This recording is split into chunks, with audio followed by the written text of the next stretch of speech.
with both of them, you'd never have a deal. You want me to say really terrible things about Putin and then say, "Hi, Vladimir, how are we doing on the deal?" It doesn't work that way. I'm not aligned with Putin. I'm not aligned with anybody. I'm aligned with the United States of America and for the good of the world. I'm aligned with the world, and I want to get this thing over with. You see the hatred he's got for Putin. It's very tough for me to make a deal with that kind of hate. He's got tremendous hatred.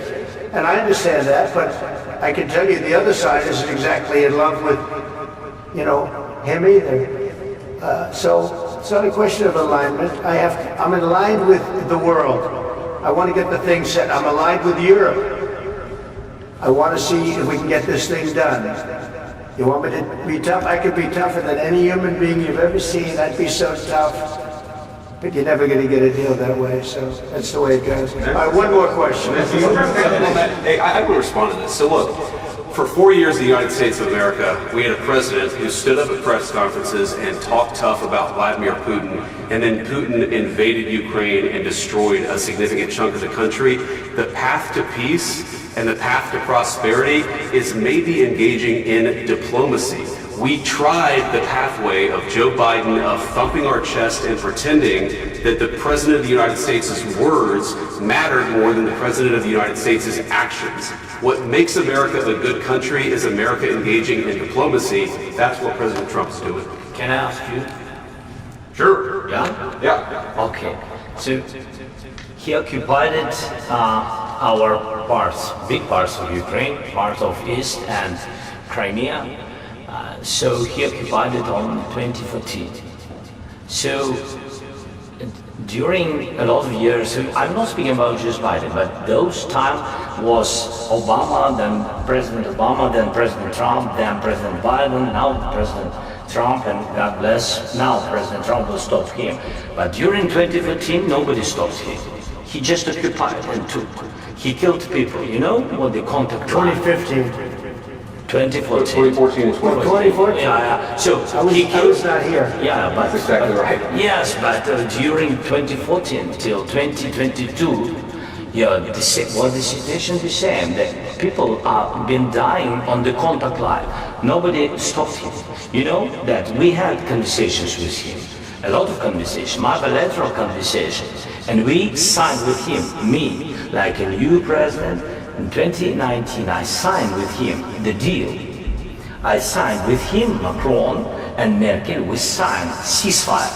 Ceasefire. All of them told me that he will never go. We signed with him gas contract.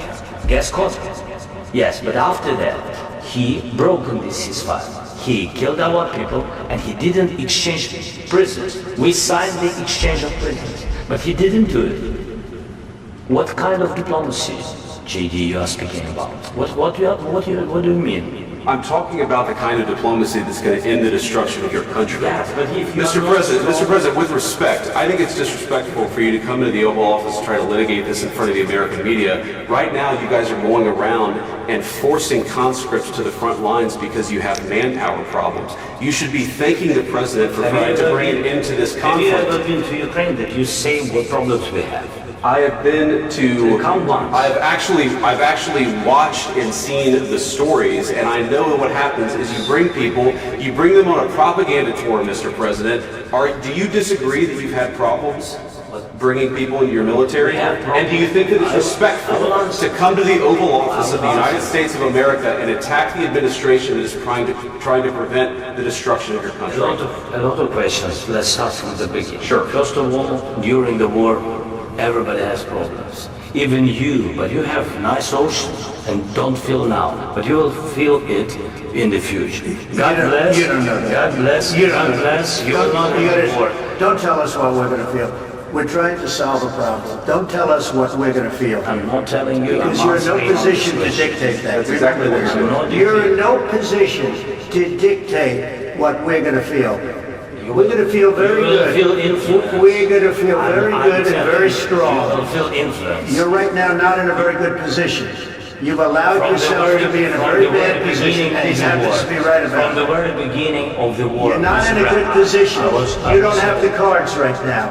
With us, you start having Not playing cards. Right now, you're I'm very playing serious, cards. Mr. President. You're I'm playing very cards. serious. You're gambling I'm the with the lives president of of the world. millions of people. You think- You're gambling with World War III. You're gambling with World War III. And what you're doing is very disrespectful to the country, this country. I'm That's very back to respectful. you. Far more than a lot of people said they should have. Have you said thank you once? This A lot entire of meeting? times. No, in this Even entire meeting, today. have you said thank Even you? today. You went to Pennsylvania and campaigned for the opposition in October. Offer some words of appreciation for the United States of America and the president who's trying to save your country. Please, you think that if you will speak very loudly about the war, you He's can... not speaking loudly. He's not speaking loudly. Your country's in big trouble. Can I Wait a answer? minute. No, Can you've I done a lot answer? of talking. Your country is in big trouble. I know. You're not I winning. know. You're not winning this.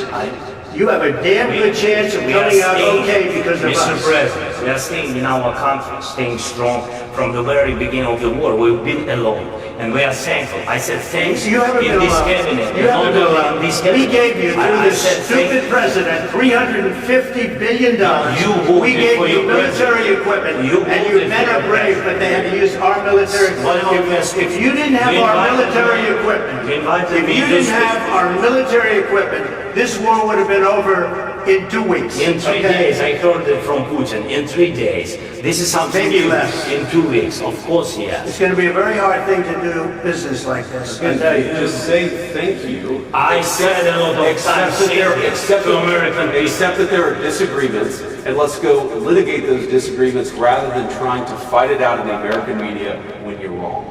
We know that you're wrong. But you see, I think it's good for the American people to see what's going on.